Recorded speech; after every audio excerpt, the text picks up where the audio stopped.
अस्सलामु अलैकुम।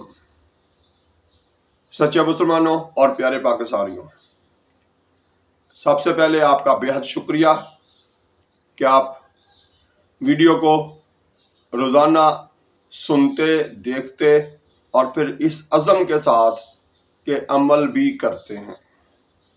और उनका भी शुक्रिया जिन्होंने चैनल को सब्सक्राइब किया है और जो आइंदा करेंगे उनका एडवांस शुक्रिया। कमेंट्स देते हैं और आगे शेयर करते हैं, उन सब का भी शुक्रिया। पढ़ते रहो दरूद मोमनो, ड्यूटी यही तो है। पढ़ते रहो दरूद मोमनो, ड्यूटी यही तो है। सारे जहां की मोमनो, ब्यूटी यही तो है। सल्ले अला नबीना, सल्ले अला मुहम्मदिन, सल्ले अला शफीना, सल्ले अला मुहम्मदिन। सच्चे मुसलमानों और प्यारे पाकिस्तानियों,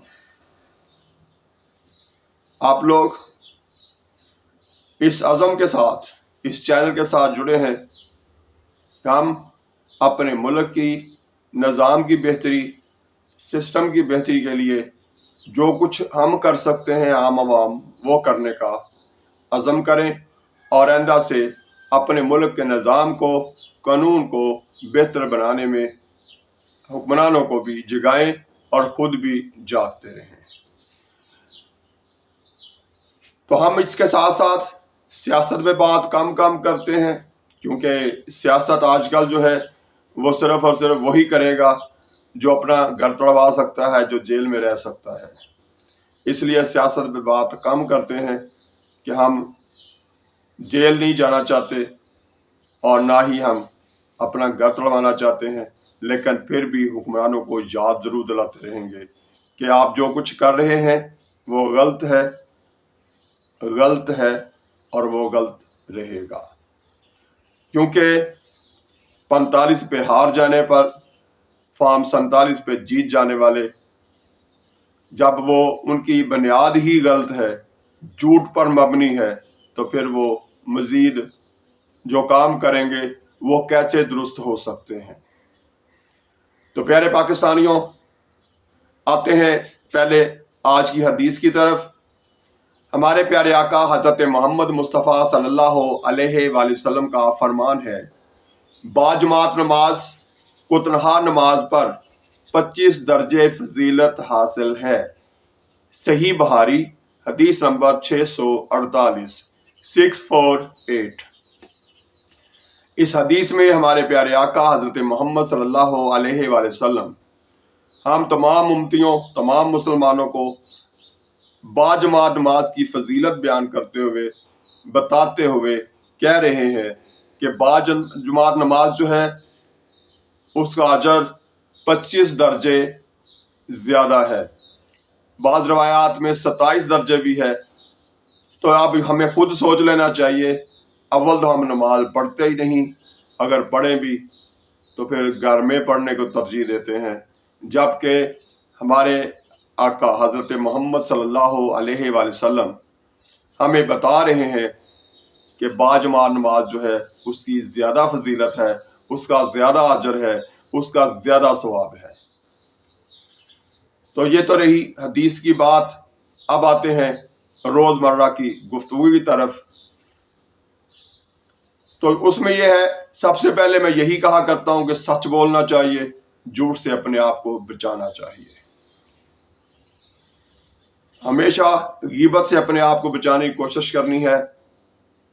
करनी है कि हमने दूसरों के काम आना है, ना कि दूसरों से काम लेना है। तो प्यारे पाकिस्तानियों और सच्चे मुसलमानों, हमें इस पर अमल करना है। ये सारा कुछ हमें पहले से पता है, जानते हैं। आपने बहुत कुछ पढ़ रखा है, आपने सुन भी बहुत कुछ रखा है और खुद भी इस मौजू पर سچ بولنے پر، غیبت سے بچنے پر، اپنے ہاتھوں اپنے کام کرنے پر بہت زیادہ کچھ بول بھی آپ سکتے ہیں، لیکن ہمیں صرف اور صرف ایک بیماری ہے کہ ہم عمل نہیں کرتے۔ خود عمل کرنے کی باری آتی ہے تو پھر ہم بالکل زیرو ہو جاتے ہیں۔ آپ یہی دیکھ لیجئے کہ ہماری حکومت میں اسٹیبلشمنٹ سب سے زیادہ مضبوط ادارہ ہے، یعنی فوج جو ہے وہ سب سے مضبوط ادارہ ہے۔ اور جب سے ہم نے ہوش سنبھالی ہے، جب سے پاکستان میں حکومتیں آتی اور جاتی دیکھ رہے ہیں، اس وقت سے یہ سن رہے ہیں کہ فوج سیاست میں مداخلت نہیں کرتی، فوج سیاست سے دور رہتی ہے۔ لیکن مجھے نہیں سمجھ آ رہی کہ ہر دفعہ کی سیاسی حکومت کو کون گھر بھیجتا ہے، کون اپنے 5 سال پورے کرنے کا موقع نہیں دیتا، وہ کون سی بڑی قوت ہے جو فرشتوں کے ذریعے شاید جو بھی حکومت ہوتی ہے اس کو ہٹا کے پرے مارتے ہیں، اور پھر یہ بھی بتاتے ہیں کہ ساتھ ساتھ یہ چور تھے، ڈاکو تھے، اس لیے ان کو ہٹا دیا گیا ہے۔ نئے الیکشن ہوتے ہیں، اس میں پھر عوام ووٹ ڈالتی ہے، اور اس ووٹ کو پھر 3 سال بعد، 1.5 سال بعد پھر ردی کی ٹوکری میں ڈال دیا جاتا ہے، اور پھر ہمیں اس حکومت کو ہٹانے کے بعد یہ سننے کو ملتا ہے کہ جی یہ کرپشن کر رہے تھے، انہوں نے ملک کو لوٹا ہے، یہ ڈاکو ہیں، یہ چور ہیں، اور اس کے بعد پھر نئے الیکشن کی طرف چلے جاتے ہیں۔ ساتھ ساتھ یہ بیان سننے کو مل جاتا ہے کہ فوج سیاست میں مداخلت نہیں کرتی ہے۔ یہ سارا کچھ ہوتے ہوئے عرصے سے دیکھ رہے ہیں، لیکن اس دفعہ لگتا ہے کہ عوام جو ہے وہ ڈٹ گئی ہے، اس نے اپنا فیصلہ جو دیا ہے اس پر وہ قائم ہے، ان کا لیڈر قائم ہے۔ تو یہ ابھی بھی فوج یہی کہہ رہی ہے کہ ہم سیاست میں مداخلت نہیں کرتے۔ پچھلے 2 سال سے سیاسی کارکنوں کی ہزاروں کی تعداد میں پکڑ دکڑ، اس کے بعد ان کے گھروں میں چھاپے، بلکہ انتہائی برے حالات میں جا کے ان کے گھروں میں توڑ پھوڑ کرنا، تشدد کرنا، چاہیے بندہ کوئی اور ہے، گرفتار کسی اور کو کر کے لے جایا جا رہا ہے، پھر اس پر تشدد کیا جا رہا ہے، پھر اس کے بعد اس سے پریس کانفرنس کروائی جا رہی ہے۔ جو پریس کانفرنس کر دیتا ہے اس کے سارے گناہ دھل جاتے ہیں، اور جو نہیں کرتا ہے وہ مزید جیل میں رہے، مزید تشدد برداشت کرے، وہ بھی اور اس کا خاندان بھی، اس کے علاقے کے ووٹر بھی، اس کے علاقے کے کارکن بھی۔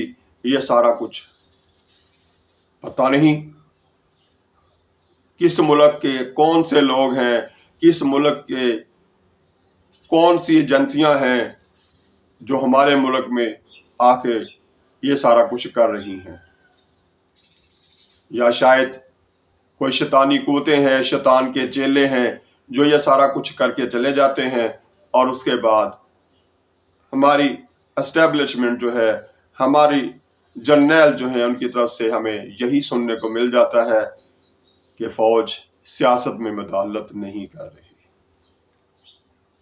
جب ہمارے ارباب اختیار ہی جھوٹ بول رہے ہوں گے تو باقی قوم سے سچ بولنے کی توقع کہاں رکھی جائے گی؟ لیکن لگ رہا ہے کہ اس دفعہ عوام سچ پہ ڈٹ گئی ہے، جس کے لیے عوام کا بے حد شکریہ۔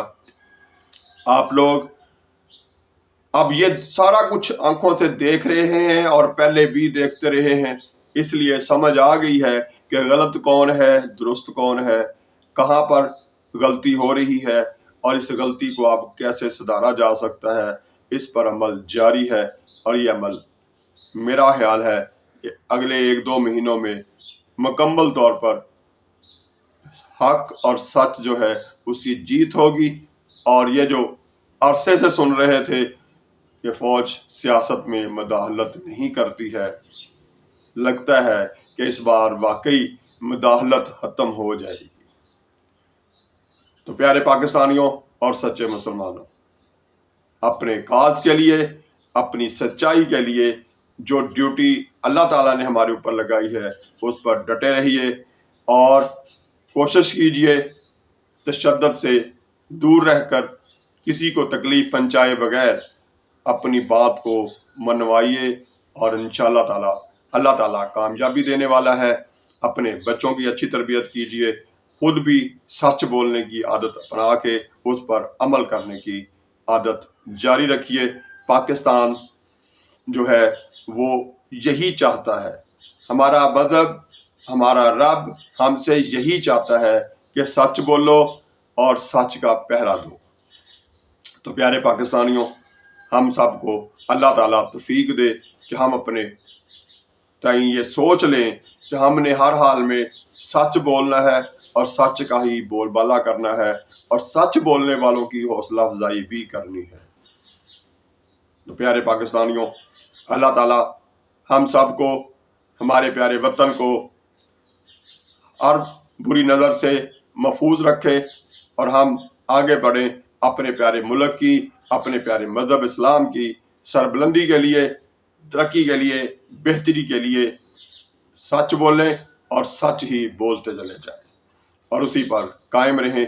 यही आखिरत का भी खजाना है और दुनिया में भी इसी से बेहतरी आ सकती है।